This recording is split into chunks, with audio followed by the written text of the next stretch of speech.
ಅತ್ಯುನ್ನತವಾದಂತಹ ಪದವಿ ಭಾರಟ್ಲ.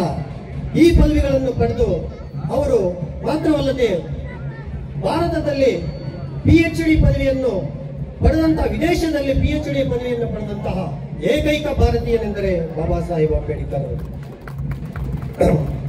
ಬಂಧುಗಳೇ, ನಿಮ್ಗೆಲ್ರಿಗೂ ಗೊತ್ತಿರುವ ವಿಚಾರ, ಅನಾದಿ ಕಾಲದಿಂದಲೂ ವರ್ಣಾಶ್ರಮ ಎಂಬ ಪಿಡುಗು ಈ ಭಾರತದಕ್ಕೆ ಪಟ್ಟಿ ಪೀಡಿಸಿ ಅದರಿಂದಂತಹ ಶೋಷಿತರ, ದೀನರ, ದಲಿತರ, ದಮನಿತರ ಒಕ್ಕಲಿನ ಧ್ವನಿಯಾಗಿ ಈ ವರ್ಣಾಶ್ರಮದ ವಿರುದ್ಧ, ಆ ಕಂದಾಚಾರದ ವಿರುದ್ಧ ಹೋರಾಡಿ ಅವರ ಧ್ವನಿಯಾಗಿ ನಿಂತವರು ಬಾಬಾ ಸಾಹೇಬ್ ಅಂಬೇಡ್ಕರ್ ಅವರು.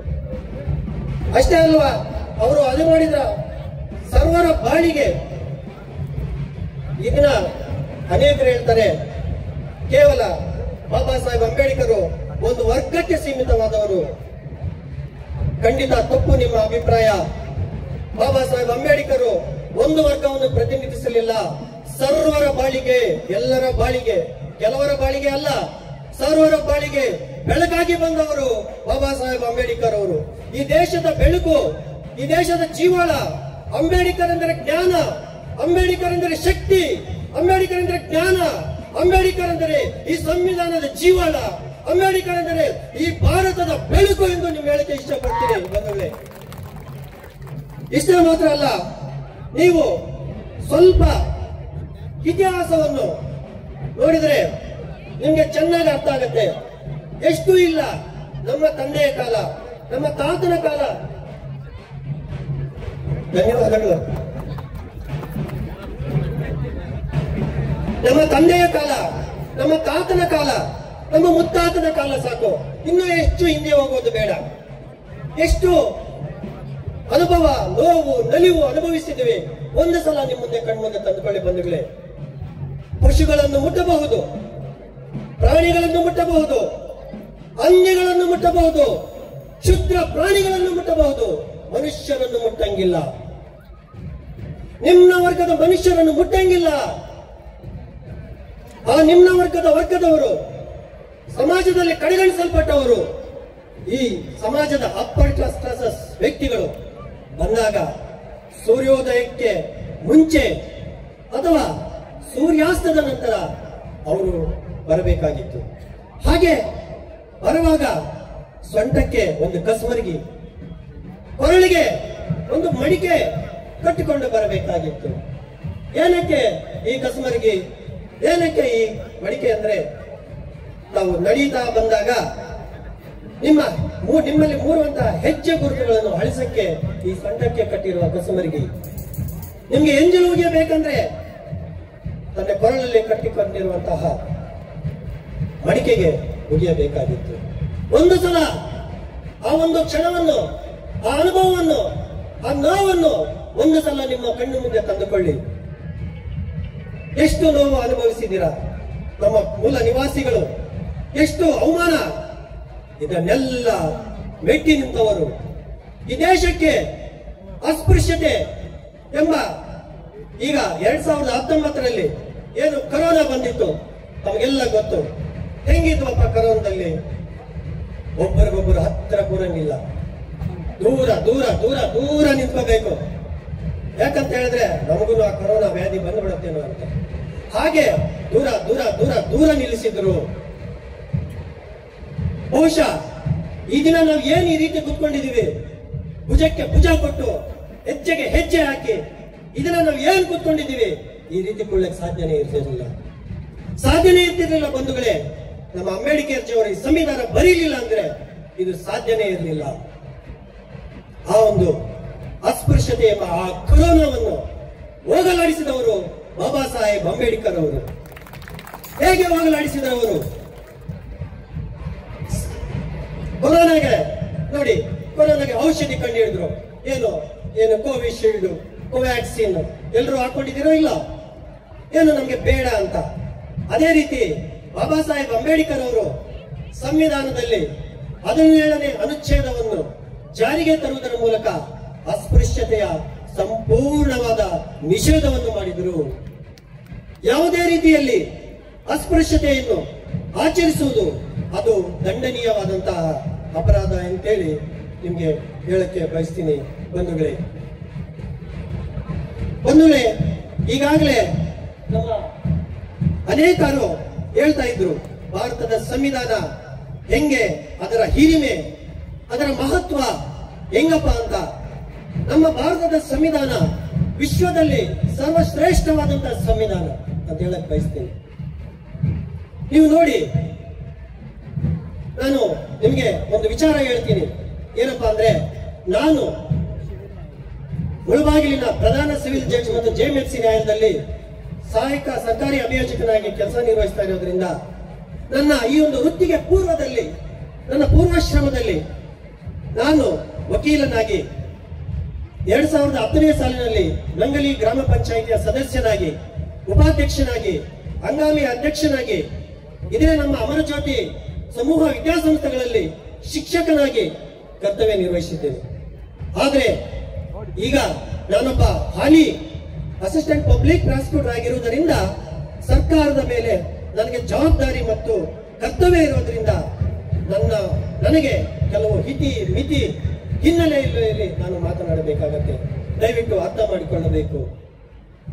ಸ್ನೇಹಿತರೆ, ನಮ್ಮ ಸಂವಿಧಾನ ಹೆಂಗೆ ಬರೆದ್ರು ಅದೇ ನಮ್ಮ ನೇರ ಹೊರೆಯ ದೇಶಗಳು, ಐ ಡೋಂಟ್ ನೆಮ್ ದೆಮ್, ಆ ಒಂದು ದೇಶಗಳನ್ನು ಹೇಳಕ್ಕೆ ಹೆಸರು ಹೇಳಕ್ಕೆ ಬಯಸೋದಿಲ್ಲ. ಅಲ್ಲಿಯೂ ಸಹ ಸಂವಿಧಾನಗಳನ್ನು ಬರೆದರು. ಹೆಂಗೆ ಬರೆದ್ರಪ್ಪ? ಅಂಗಿ ಹಿಡಿದು ಜಂಗಿ ಕುಸ್ತಿ ಮಾಡಿ ಸಂವಿಧಾನಗಳು ಬರೆದರು. ಆ ಸಂವಿಧಾನಗಳು ಉಳಿದುವಾ? ಉಳಿಯಲಿಲ್ಲ. ಎಷ್ಟು? 10, 11, 12, 15, 16 ವರ್ಷಗಳು ಮುರಿದು ಬಿದ್ದುವ ಆ ಸಂವಿಧಾನಗಳು. ನಮ್ಮ ಸಂವಿಧಾನ ಹೆಂಗೆ ಬರೆದ್ರು? ಬಾಬಾ ಸಾಹೇಬ್ ಅಂಬೇಡ್ಕರ್ ಎಲ್ಲರನ್ನು ಕರೆದರು, ಎಲ್ಲರನ್ನು ಒಟ್ಟುಗೂಡಿಸಿದರು. ಜಾತಿ, ಮತ, ಪಂಗಡ ಯಾವುದೇ ಭೇದ ಭಾವ ಇಲ್ಲದೆ ಅವರೆಲ್ಲರನ್ನು ಕರ್ಕೊಂಡ್ರು. ಹೇಗೆ ಹೇಳಿದ್ರು ಅವರು? ನಾವೆಲ್ಲರೂ ಒಟ್ಟಿಗೆ ಕೂತ್ಕೊಂಡು ಊಟ ಮಾಡೋಣ. ಮೊದಲು ಇದನ್ನು ಕಲಿಸಬೇಕು. ಒಟ್ಟಿಗೆ ಕೂತ್ಕೊಂಡು ಊಟ ಮಾಡೋಣ, ಹೆಜ್ಜೆಯೊಂದಿಗೆ ಹೆಜ್ಜೆ ಹಾಕಿ ನಡೆಯೋಣ, ಭುಜಕ್ಕೆ ಭುಜ ತಗಿಲಿ ನಡೆಯೋಣ ಎಂಬ ಸಂದೇಶವನ್ನು, ಮಹಾ ಸಂದೇಶವನ್ನು ಕೊಟ್ಟವರು ಬಾಬಾ ಸಾಹೇಬ್ ಅಂಬೇಡ್ಕರ್ ಅವರು. ಸಂವಿಧಾನದ ರಚನಾ ಸಭೆಯಲ್ಲಿ ಅಲ್ಲಾಡಿ ಕೃಷ್ಣಸ್ವಾಮಿ ಅಯ್ಯಂಗಾರ್ ಅಂತಹವರು ಸಹ ಮೇಲ್ವರ್ಗಕ್ಕೆ ಸೇರಿದವರು. ಸುಮಾರು 3 ಜನ ಇದ್ದರು ಮೇಲ್ವರ್ಗಕ್ಕೆ ಸೇರಿದಂತವರು. ಎಂದಾದರೂ ಅಂಬೇಡ್ಕರ್ ಅವರು ತಾರತಮ್ಯ ಮಾಡಿದ್ದುಂಟಾ? ಅವರೆಂದಿಗೂ ಮಾಡಲಿಲ್ಲ. ಯಾಕಂದ್ರೆ ಅವರಿಗೆ ಆ ಒಂದು ಪರಿಜ್ಞಾನವೂ ಇಲ್ಲ. ಎಂದು ಬಯಸಿದವರಲ್ಲ, ಎರಡು ಬಯಸಿದವರಲ್ಲ ಅಂಬೇಡ್ಕರ್ ಅವರು. ಹಾಗೆ ಸಂವಿಧಾನ ರಚನೆಯಲ್ಲಿ ಎಂತಹ ಒಂದು ಮಹಾನ್ ವ್ಯಕ್ತಿಗಳು ಇದ್ರಪ್ಪ ಅಂದ್ರೆ sir BN Rao, doctor Baba Saheb Ambedkar, curd ಸಮಿತಿಯ ಅಧ್ಯಕ್ಷರು. ಒಂದು ಸಲ ಏನ್ ಮಾಡ್ತಾರಪ್ಪ ಅಂದ್ರೆ, ಈ ಒಂದು ದೇಶಕ್ಕೆ ಒಂದು ಸುಂದರವಾದಂತಹ, ಬಲಿಷ್ಠವಾದಂತಹ, ಎಲ್ಲರಿಗೂ ಉಪಯೋಗವಾಗುವಂತಹ ಸಂವಿಧಾನವನ್ನು ಕೊಡಬೇಕು. ಹಾಗಾಗಿ ಅವರೊಂದು ತೀರ್ಮಾನ ಮಾಡ್ತಾರೆ. ಏನಪ್ಪಾ ಅಂದ್ರೆ, ಅಮೆರಿಕ ದೇಶ ಬಹಳ ಮುಂದುವರೆದಿದೆ, ಅಲ್ಲಿ ಹೋಗಿ ಅವರ ಅನುಭವದಿಂದ ಕಲಿತ ಪಾಠಗಳನ್ನು ಒಂದು ಸಲ ನಾವು ತಿಳಿದುಕೊಂಡು ಬರೋಣ ಅಂತೇಳಿ ಅಂಬೇಡ್ಕರ್ ಮತ್ತು ಸರ್ BN ರಾವ್ ಅವರು ಅಮೆರಿಕ ದೇಶಕ್ಕೆ ಹೋಗ್ತಾರೆ. ಅಮೆರಿಕ ದೇಶಕ್ಕೆ ಹೋದಂತಲ್ಲಿ ಅಲ್ಲಿ ಅಮೆರಿಕ ಸುಪ್ರೀಂ ಕೋರ್ಟಿನ ಚೀಫ್ ಜಸ್ಟಿಸ್ ಆಗಿರುವಂತಹ ಫೆಲಿಕ್ಸ್ ಫ್ರಾಂಕ್ಫರ್ಟ್ ಅನ್ನು ಹೋಗಿ ಭೇಟಿಯಾಗ್ತಾರೆ. ಭೇಟಿಯಾದಾಗ ಅಲ್ಲಿ ಹೇಳ್ತಾರೆ, ನೋಡಿ, ನಾವೊಂದು ಭಾರತಕ್ಕೆ ಒಂದು ಸಂವಿಧಾನವನ್ನು ಬರೆಯಕ್ಕೆ ಬಂದಿದ್ದೀವಿ, ತಮ್ಮ ಅನುಭವಗಳನ್ನು ಏನಾದರೂ ಇದ್ರೆ ದಯವಿಟ್ಟು ಹಂಚಿಕೊಳ್ಳಿ ಅಂತ. ಆಗ ಫೆಲಿಕ್ಸ್ ಫ್ರಾಂಕ್ಫರ್ಟ್ ಹೇಳ್ತಾರೆ, ನೀವು ಮೊದಲು ನಮ್ಮ ಸಂವಿಧಾನ, ಅಮೆರಿಕ ಸಂವಿಧಾನದ ಬಗ್ಗೆ ನೀವೇನು ಅಂದ್ಕೊಂಡಿದ್ದೀರಿ ಹೇಳಿ. ಆಗ ಅವರು ಮುಖ್ಯ ನ್ಯಾಯಮೂರ್ತಿಗಳು, ಅವ್ರಿಗೆ ಹೆಚ್ಚು ಕಾಲಾವಕಾಶ ಇರಲ್ಲ, ನಾವು ಕೋರ್ಟ್ಗೆ ಹೋಗ್ಬೇಕು, ಬೇಗ ಬೇಗ ಬೇಗ ಮುಗಿಸಿ ಅಂತೇಳಿ ಹೇಳ್ತಾರೆ. 30 ನಿಮಿಷಗಳ ಕಾಲಾವಕಾಶ ಕೊಟ್ಟಾಗ ಆ 30 ನಿಮಿಷಗಳ ಕಾಲಾವಕಾಶದಲ್ಲಿ ಬಾಬಾ ಸಾಹೇಬ್ ಅಂಬೇಡ್ಕರ್ ಅವರು, BN ರಾವ್ ಅವರು ಅಮೆರಿಕ ಸಂವಿಧಾನದ ಬಗ್ಗೆ ಆ ಅಮೆರಿಕದ ಸುಪ್ರೀಂ ಕೋರ್ಟಿನ ಮುಖ್ಯ ನ್ಯಾಯಾಧೀಶನಾದ ಫೆಲಿಕ್ಸ್ ಫ್ರಾಂಕ್ಫರ್ಟ್ ಅವರಿಗೆ ವಿವರಣೆ ಕೊಟ್ಟು ಹೇಳಿದಾಗ ಆ ಮುಖ್ಯ ನ್ಯಾಯಾಧೀಶ ಫೆಲಿಕ್ಸ್ ಫ್ರಾಂಕ್ಫರ್ಟ್ ಎದ್ದು ಬಂದು ಅಂಬೇಡ್ಕರ್ಗೆ ಹೇಳ್ತಾರೆ. ಏನಂತ ಹೇಳ್ತಾರಂದ್ರೆ, ನಮ್ಮ ಪ್ರೆಸಿಡೆಂಟ್, ಅಮೆರಿಕ ದೇಶದ ನಮ್ಮ ಪ್ರೆಸಿಡೆಂಟ್ ಅಮೆರಿಕನ್ನರಿಗೆ ದೇಶದಲ್ಲಿ ನಮ್ಮ ಸರ್ವೋಚ್ಚ ನ್ಯಾಯಾಲಯದಲ್ಲಿ ಭಾರತೀಯರಾದ ನಿಮ್ಮಂತಹ ಒಬ್ಬರಿಗೆ ನ್ಯಾಯಾಧೀಶನಾಗಿ ಅಪಾಯಿಂಟ್ ಮಾಡಲು ಪ್ರಾಹಿಬಿಷನ್ ಇಲ್ಲ ಅಂತ ಹೇಳಿದ್ರೆ ನಾನು ನಿಮ್ಮನ್ನು ಈ ಅಮೆರಿಕ ನ್ಯಾಯಾಲಯದ ಚೀಫ್ ಜಸ್ಟಿಸ್ ಆಗಿ ಅಪಾಯಿಂಟ್ ಮಾಡಕ್ಕೆ ರೆಕಮೆಂಡ್ ಮಾಡ್ತೀನಿ ಅಂತ ಹೇಳಿದ್ದಾರೆ ಸ್ನೇಹಿತರೆ. BN ರಾವ್ ಅವರನ್ನು ಅದೇ ಸುಪ್ರೀಂ ಕೋರ್ಟ್ ಜಡ್ಜ್ ಆಗಿ ಅಪಾಯಿಂಟ್ ಮಾಡ್ತೀನಿ. ಬಾಬಾ ಸಾಹೇಬ್ ಅಂಬೇಡ್ಕರ್ ಅವರನ್ನು ಚೀಫ್ ಜಸ್ಟಿಸ್ ಆಗಿ ಅಪಾಯಿಂಟ್ ಮಾಡಕ್ಕೆ ನನಗೆ ಯಾವುದೇ ತಕರಾರಿಲ್ಲ ಹೇಳಕ್ಕೆ. ಎಷ್ಟು ಉತ್ಕೃಷ್ಟವಾದ ಮತ್ಕಿಷ್ಟಗಳು ನೋಡಿ ಅಂಬೇಡ್ಕರ್ ಅವರದ್ದು. ಅದೇ ರೀತಿ ನೋಡಿ ಸ್ನೇಹಿತರೆ, ಒಂದು ದೇಶವನ್ನು ಮುನ್ನಡೆಸಲು ಅಥವಾ ಸಂವಿಧಾನವನ್ನು ರಕ್ಷಿಸಲು ಬಹಳ ಜನನೇ ಬೇಕಾಗಿಲ್ಲ. ಹಲವಾರು ನಮ್ಮ ಕೋಟ್ಯಾಂತರ ಜನರಿಗೆ ನಮ್ಮ ದೇಶದ ಕಾನ್ಸ್ಟಿಟ್ಯೂಷನ್ ಅಂದ್ರೆ ಗೊತ್ತಿಲ್ಲ. ನೋಡಿ, ಬೇಕಂದ್ರೆ ನಮ್ಮ ತಂದೆ ತಾಯಿ ಅಜ್ಜಿಯವರನ್ನು ಕೇಳಿ, ಏನಪ್ಪ ಕಾನ್ಸ್ಟಿಟ್ಯೂಷನ್ ಅಂದ್ರೆ ಏನಪ್ಪ ಅಂಬೇಡ್ಕರ್ ಬರೆದಿದ್ದಾರಂತೆ, ಎಲ್ಲ ಪೂರ್ವ ಪೀಠಿಕೆ ಹೇಳಕ್ಕೆ, ಏನು ಆರ್ಟಿಕಲ್ ಏನು ಬೇಕಾಗಿಲ್ಲ, ಅವೆಲ್ಲ ತಿಳ್ಕೊಳ್ಳಕ್ಕೆ ಏನು ಬೇಕಾಗಿಲ್ಲ. ಏನು ಲೀಗಲ್ ಪ್ರೊಫೆಷನ್ ಮಾಡ್ತಾ ಇಲ್ಲ ಎಲ್ಲರೂ. ಆದ್ರೆ ಒಂದು ಸಂವಿಧಾನದ ಮೌಲ್ಯಗಳು, ಸಮಾನತೆ, ಸ್ವಾತಂತ್ರ್ಯತೆ, ಭಾತೃತ್ವತೆ, ಅಖಂಡತೆ, ಏಕಾಗ್ರತೆ ಇವೆಲ್ಲವನ್ನು ನಿಮ್ಮ ಹೃದಯದಲ್ಲಿ ಶ್ರೀಮಂತಗೊಳಿಸಬೇಕು. ಆಗ ಮಾತ್ರ ಆ ದೇಶದಲ್ಲಿ ಸಂವಿಧಾನ ಉಳಿಯುತ್ತೆ, ಆ ದೇಶದಲ್ಲಿ ಸಂವಿಧಾನ ಬೆಳೆಯುತ್ತೆ.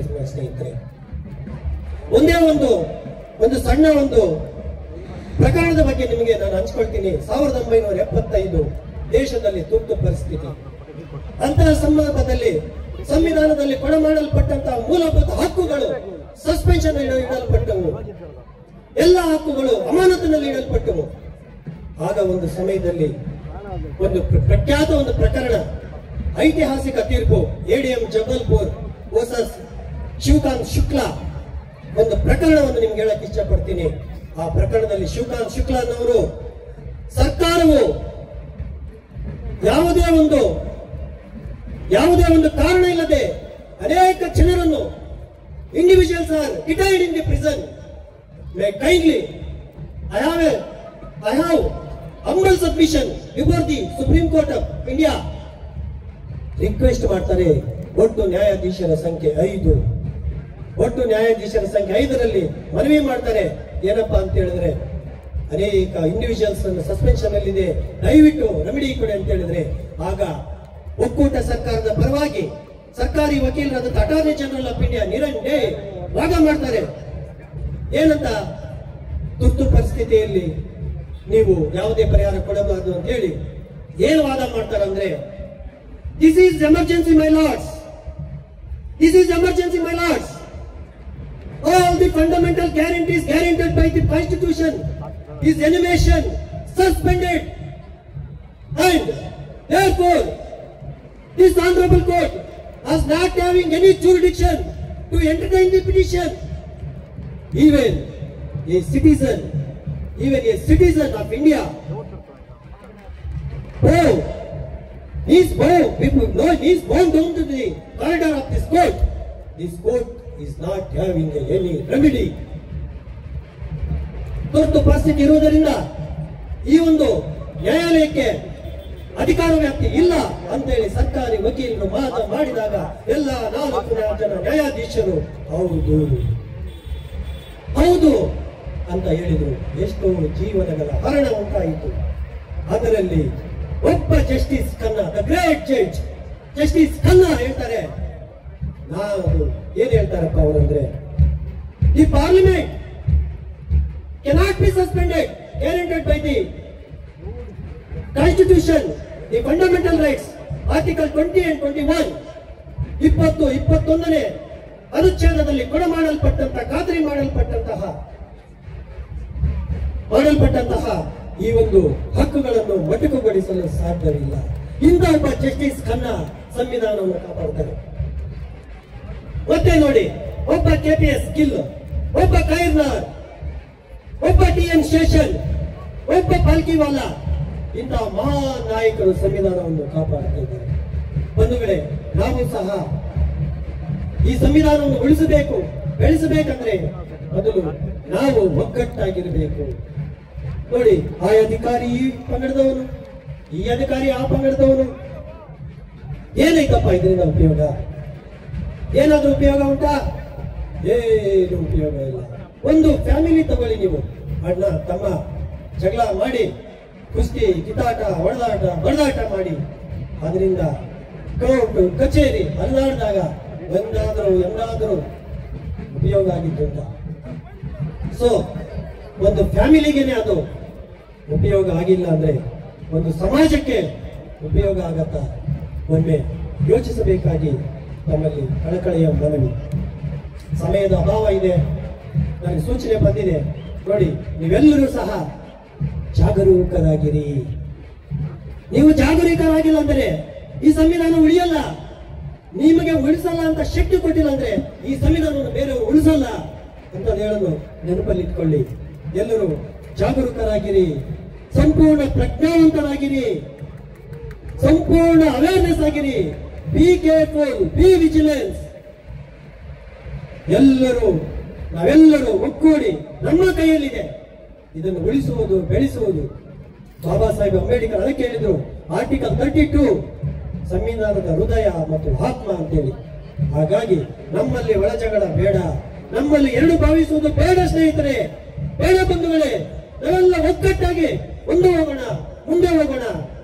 ಒಗ್ಗಟ್ಟಿಂದ ಏನಾದರೂ ಸಾಧಿಸಕ್ಕೆ ಸಾಧ್ಯ ಇದೆ ಅಂತ ಹೇಳಕ್ಕೆ ಬಯಸ್ತಾ ಈ ಒಂದು ಅಂಬೇಡ್ಕರ್ ಜಯಂತಿ ದಿನ ಈ 4 ಮಾತನ್ನು ಆಡಕ್ಕೆ ಎಲ್ಲರೂ ಅವಕಾಶ ಮಾಡಿಕೊಟ್ಟ, ವಿಶೇಷವಾಗಿ ನಮ್ಮ ಶಾಸಕರು ಅವಕಾಶ ಮಾಡಿಕೊಟ್ಟಂತ ಅವರಿಗೆ ನಮಸ್ಕರಿಸುತ್ತಾ